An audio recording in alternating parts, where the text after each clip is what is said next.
this Chimay that we just got through drinking here. The story behind it, and I'm gonna give you what I've read and just what I know from what I've seen and heard. You know, and on the label back here, it still says that the monks still control Chimay there in Belgium, and the proceeds, you know, from the sale of their beer still go back to charitable organizations, back to their church and other things like that. So, you know, I mean, yeah, you can look at it as a, you know, hey, you're doing a good thing, you know, and stuff like that. But all that set aside, because this isn't a charity, you know, charity beer review, as just as a hearty beer and something that has been around, you know, the bottle says, you know, 1862, you know, and something that is just so full of body and just, I don't know,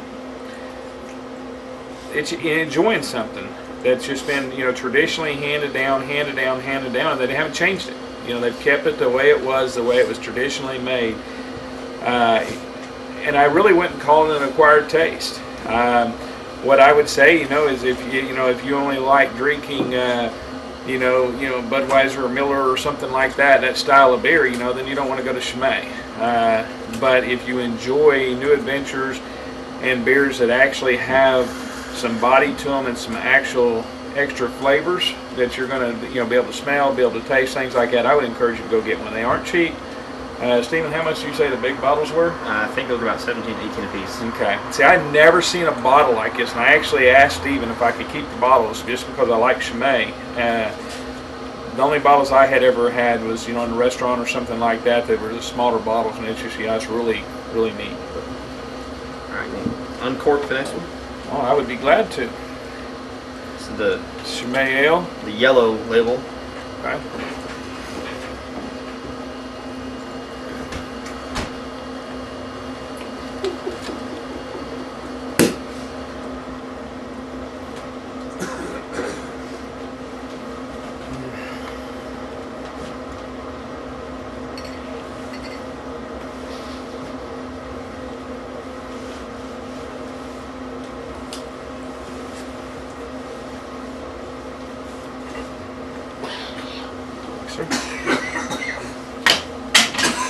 This one will be a lot milder.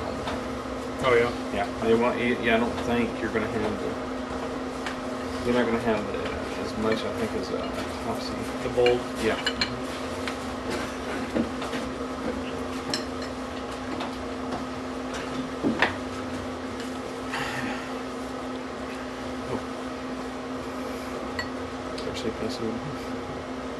This smells a lot like a lemon. Mm-hmm.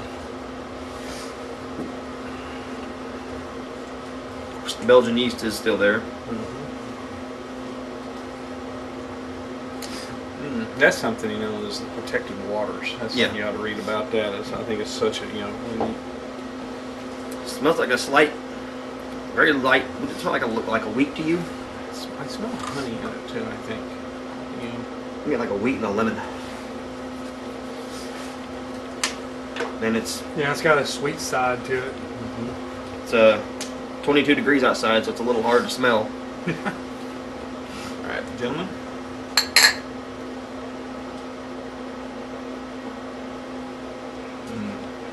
Silky smooth. Kind of like a soda pop kind of fizz, and like a wheat and a Off lemon. the first drink, I like it better than the red lemon. Yeah. You get that little bit of a bitter, but then it just goes away immediately. Did you get that? Oh yeah, and this is either a lightly filtered or a non-filtered beer. But when you first sediment in it. When you first take your drink, just let it relax for a minute and feel that first little bitter taste, but then it's gone. It's nothing that lingers. Did y'all get your sediment? Because I kind of spun the bottom of the bottle before I poured mine. Yeah. Look. I don't spin anything. I let it rest. No. A lot of those you're supposed to spin the bottle. Sediment settles at the bottom, and you won't get it in every glass. Okay. I just always liked it like that. Kind of like the Mears beer. It's an unfiltered beer. A lot of sediment is the way the beer is. Okay.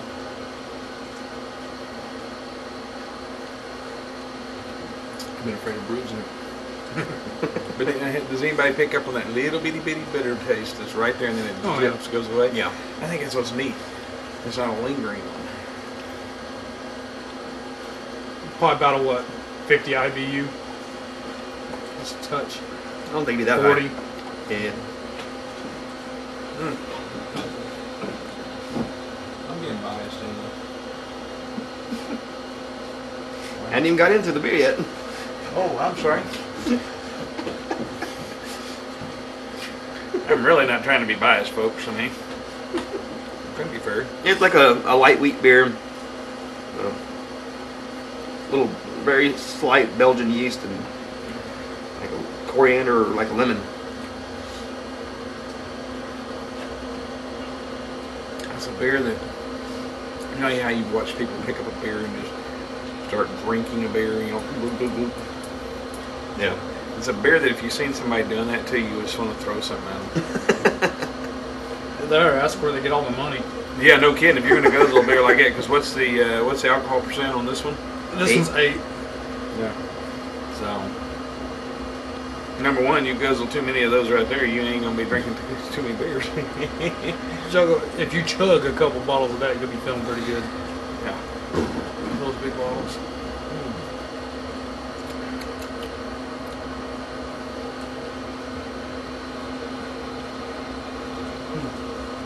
I'll reach over here and allow somebody else to have a taste. Yep.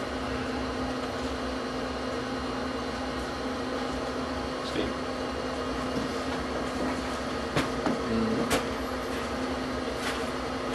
But yeah, I like the touch of wheat bitter. But I like that. I like that. It's pretty good. I like that. Yeah. I could go for that one. Well, let's go and vote first. Me? Yeah. Correct. That's my vote on it. Okay. Jesse?